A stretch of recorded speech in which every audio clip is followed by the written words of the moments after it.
In 1979, Harvard Business Review published How Competitive Forces Shape Strategy by a young economist and associate professor, Michael E. Porter. It was his first HBR article and it started a revolution in the strategy field.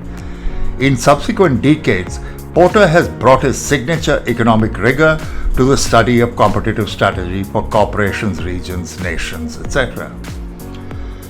Porter's 5 forces have shaped a generation of academic research and business practice. Awareness of the 5 forces can help a company understand the structure of its industry and stake out a position that is more profitable and less vulnerable to attack. Savvy customers can force down prices by playing you and your rivals against one another. Powerful suppliers may constrain your profits if they charge higher prices.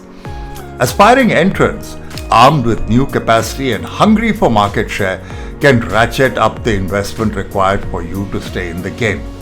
Substitute offerings can lure customers away.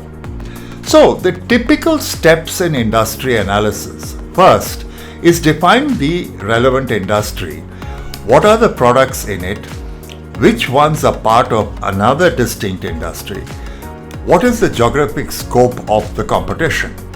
Second, identify the participants and segment them into groups if appropriate. That is, who are the buyers and buyer groups, the supplier and supplier groups, the competitors, the substitutes, the potential entrants. Third, assess the underlying drivers of each competitive force to determine which forces are strong, which are weak, and why. Fourth, determine the overall industry structure and test the analysis for consistency. Why is the level of profitability what it is? Which are the controlling forces for profitability? Is the industry analysis consistent with actual long-term profitability? Are more profitable players better positioned in relation to the 5 forces? Fifth, analyze recent and likely future changes in each force, both positive and negative. Sixth, identify aspects of industry structure that might be influenced by competitors, by new entrants, or by your own company. The 5 forces analysis answers key questions. What's going on out there in your industry? Of the many things that are happening, which ones matter for competition? What deserves your attention?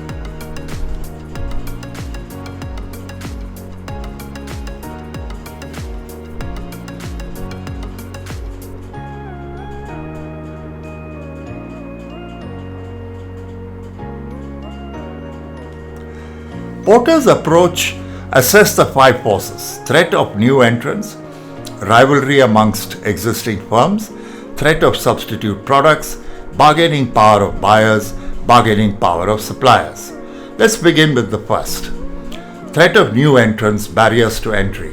This is determined by economies of scale, product differentiation, capital requirements, switching cost, access to distribution channel, cost advantage independent of size, and government policy.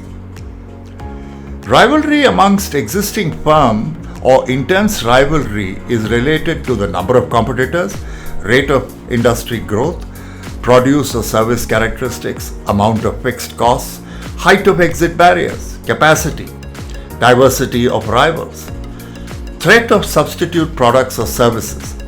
Those products that appear to be different but can satisfy the same need as another product. To the extent that switching costs are low, substitutes can have a strong effect on industry. Bargaining power of buyers. Buyer is powerful when the buyer purchases large proportion of the seller's products. Buyer has the potential to integrate backward. Alternate suppliers are plentiful. Changing suppliers cost very little.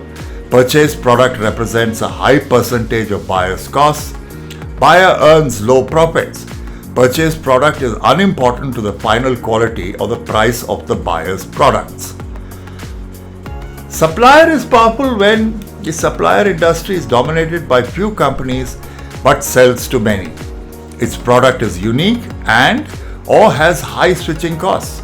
Substitutes are not readily available. Suppliers are able to integrate forward and compete directly with present customers. Purchasing industry buys only small proportion of suppliers' goods. The strength, whether high, medium or low, will depend on each of the combination of the forces ingredients. Let's take the first. Consider commercial aviation. It's one of the least profitable industries because all 5 forces are strong. Established rivals compete intensely on price. New players enter the industry in constant stream. Suppliers in commercial aviation, plane and engine manufacturers, along with unionized labor forces, bargain away a lion's share of the airline's profits. Substitutes are readily available, such as train or car travel. Customers are fickle, searching for the best deal regardless of carrier. This concludes the first part with respect to Porter's 5 forces model. However, are these 5 forces the only ones?